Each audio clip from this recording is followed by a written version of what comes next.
അസ്സലാമു അലൈക്കും. ഇനി ഞാനും മുരിങ്ങ താളിക്കണതാട്ടോ കാണിക്കുന്നത്.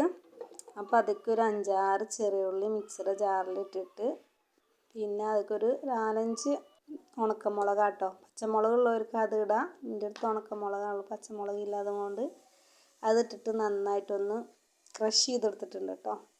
പിന്നെ ചട്ടി അടുപ്പത്ത് വെച്ചിട്ടുണ്ട്.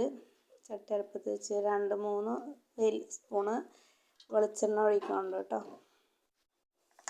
വെളിച്ചെണ്ണ ഓയിലിൽ ഉണ്ടാക്കണ്ട കേട്ടോ, അപ്പോൾ ടേസ്റ്റ് ഉണ്ടാവില്ല. വെളിച്ചെണ്ണയിൽ ഉണ്ടാക്കിയാലേ ടേസ്റ്റ് ഉണ്ടാവുള്ളൂ. പിന്നെ അതിലേക്ക് ഞാൻ ഉള്ളി മുളകും ചതച്ചത് ഇട്ട് കൊടുക്കുന്നുണ്ട്.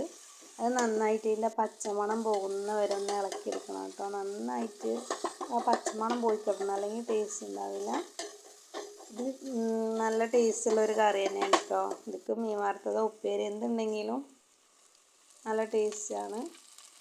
അതിലേക്ക് ഞാൻ ആ ഉള്ളി നന്നായി മൂത്ത് വന്നപ്പോൾ അതിലേക്ക് ഞാൻ മുരിങ്ങ ഇട്ടിട്ടുണ്ട്. ഞാൻ മുരിങ്ങ അതിലിട്ടിട്ടൊന്ന് നന്നായി വാട്ടിയെടുക്കണം കേട്ടോ. നല്ല വാടി കിട്ടണം. ഇഷ്ടമായൊന്ന് എല്ലാവരും ലൈക്ക് ചെയ്യുക, ഷെയർ ചെയ്യുക, സബ്സ്ക്രൈബ് ചെയ്യാതെ കാണുന്നവരൊക്കെ ഒന്ന് സബ്സ്ക്രൈബ് ചെയ്ത് സപ്പോർട്ട് ചെയ്യുക കേട്ടോ. ഒന്നും കറി വെക്കാനില്ലാന്ന് വിചാരിക്കുന്ന സമയത്ത് അവനവൻ്റെ വീട്ടിൽ എന്തായാലും മുരിങ്ങയും കുറച്ച് കഞ്ഞിവെള്ളം ഉണ്ടെങ്കിൽ ഈ കൂട്ടാൻ റെഡി ആയിട്ടോ.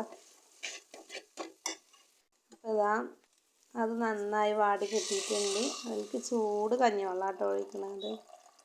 കഞ്ഞിവെള്ളത്തിൻ്റെ തെളി ഒഴിച്ചാൽ മതി, അടിഭാഗം ഒഴിക്കണ്ട. അപ്പോൾ നല്ല കട്ടയാവും കുറച്ച് തണുത്ത് വരുമ്പോഴത്തേനും. പിന്നെ വേണമെങ്കിൽ കുറച്ച് പച്ചവെള്ളം ഒഴിക്കാം കേട്ടോ. നല്ല കുറുന്നനുള്ള കഞ്ഞിവെള്ളം ആണെങ്കിൽ കുറച്ച് പച്ചവെള്ളം ഒഴിക്കാം. പിന്നെ അതിലേക്കൊരു 1/4 സ്പൂൺ മഞ്ഞൾപ്പൊടി ഇടുന്നുണ്ട്, ആവശ്യത്തിനുള്ള ഉപ്പ് കേട്ടോ. അതിട്ടിട്ട് നന്നായി ഒന്ന് ഇളക്കി കൊടുത്ത് ജസ്റ്റ് ഒന്ന് തിളച്ചാൽ മതി കേട്ടോ. തിളച്ച് കിട്ടിയാൽ മതി. പിന്നെ അത് ആ ചൂടിലിരുന്ന് മുരിങ്ങ അങ്ങനെ വെന്ത് കിട്ടിക്കോളും. അപ്പോൾ ഒന്ന് അടച്ച് വെച്ച് തിളപ്പിക്കുന്നുണ്ട്. അതാ പെട്ടെന്ന് തിളക്കും കേട്ടോ. അപ്പോൾ അത് തിളച്ച് കഴിഞ്ഞാൽ കൂട്ടാൻ റെഡി. അപ്പോൾ ഇത്രയേ ഉള്ളൂ. ഇഷ്ടമായി വിചാരിക്കണം. ഇഷ്ടമായ സബ്സ്ക്രൈബ് ചെയ്യാതെ കാണുന്നവരൊക്കെ ഒന്ന് സബ്സ്ക്രൈബ് സപ്പോർട്ട് ചെയ്യണം കേട്ടോ. ഉണക്കമുളക് വേണമെന്നൊന്നുമില്ല കേട്ടോ, പച്ചമുളകും ചീനമുളകൊക്കെ പറ്റും. അത്രയേ ഉള്ളൂ കേട്ടോ.